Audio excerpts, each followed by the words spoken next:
just to give a little history, I won't make this very long, truly. I got my start in 1994 in the United States Navy. Enlisted, it was pretty cool. Go Navy. Yeah, go Navy. Go. Aye, aye. As a hospital, as a hospital foreman, Well, and got to serve fortunately with the Marine Corps and the infantry, and that was a fabulous experience. And after about 9 years, I left the active duty service and went into the Navy Reserve, served there until I hit my 12-year mark, and then came over to the Guard. Got about a year and a half of odd service in there, so it took me 21 and a half years to get to 20 years for retirement. But, this interesting experience happened 8 years ago when I came to the Med. There was now Captain Potratz was Specialist Potratz working in supply, and he and I worked together for the Boys and Girls Clubs up in Cass Lake. And he was literally begging me, I'm not kidding, begging me. He said, "You need to come to our unit, we need you," kind of stuff. And I'm like, gosh, wow, okay, finally I was like, yeah, I'll go. It sounds like what you're doing is you're looking for good people and you think I'm good. So yeah, I want to be around other good NCOs, right? And so I reported into the Readiness NCO. What was his name, sorry? Sergeant Marquis. And love Sergeant Marquis, right? He's still around. And of course I did the proper thing, reported in. And the look on his face was something like, whoa. Come here. And he took off, right? And I was like, wow, okay. I'll follow this guy around, all this stuff. And he's looking around. Finally, he finds Specialist Potratz, and he says, he's kind of pointing at me like this, he says, "I just want to thank you for bringing us a real NCO."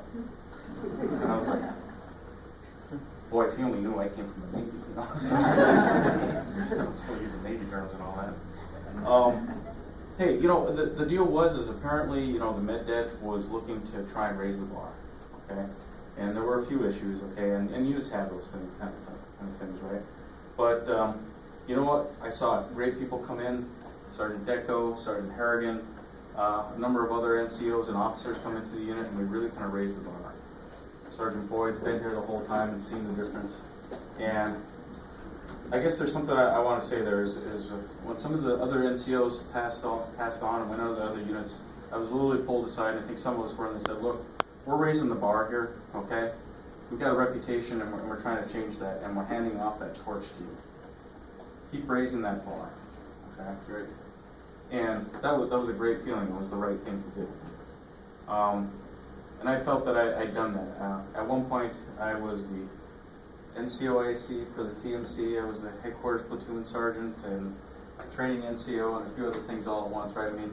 That's the way it was. There were NCOs that were digging in really hard, trying to raise the bar and keep it up. And what we were doing was we were running from the past, in a sense. And then one day, Sergeant Williams, who was the NCOIC, came to me. He kept rattling off all these numbers about how great we're doing. 0.5% error rate at SRP, how we're the best in the entire world at what we do, and all these kind of things. Timelines are improved, and how we've got great scores and all this kind of stuff. And I challenged him. I said, "If we're so fantastic, why isn't there something hanging on our guideline? Don't come talk to me until there's something on our guideline." He took that serious, and that's why we have something on our guideline now. So what I want to say to everybody here is that it's been 8 years of watching a wonderful group of people develop this unit into something special. And don't run from the past anymore. The future's here. We are a great unit. We do wonderful things. Continue to do that. You don't own the way things used to be a long time ago, a decade ago, in this unit. And if you see some idiot still wearing a Club Med t-shirt, punch him in the face. Okay, because that's not us. You guys are awesome. In the time that I've been here, I've seen great people come and go. I've seen combinations of things happen. I've seen some wonderful things that I didn't even see on active duty with fantastic units. These are good people, but in my opinion, I don't think we truly have ever had so many fantastic commissioned officers, all right, and fantastic NCOs in one place at one time. The potential is so huge right now. There's going to be more hanging from that guideline if you guys decide that that's what you want to do. Really, it's there. You can keep doing that. But you got to lean in. Okay? You got to make the commitment. and you got to give it the time. And so I feel comfortable walking away. I'm committed to my family, guys. That's why I came off active duty, right? I wasn't going to raise a family on active duty, and my wife, who was active duty for 6 years, also as a corpsman, and she said, "Look, we're done." And I get it. She's right. I don't hate the Army. I'd stay forever if I could, but I want to be a dad. We have a 1-year-old, a 3-year-old, and a 14-year-old. We kind of started over, and that's what we want to do. So I have to ask you to please release me to my family. Okay? It's been a lot of fun. Some of the best time memories I have are with them. It's just a great place. So thank you.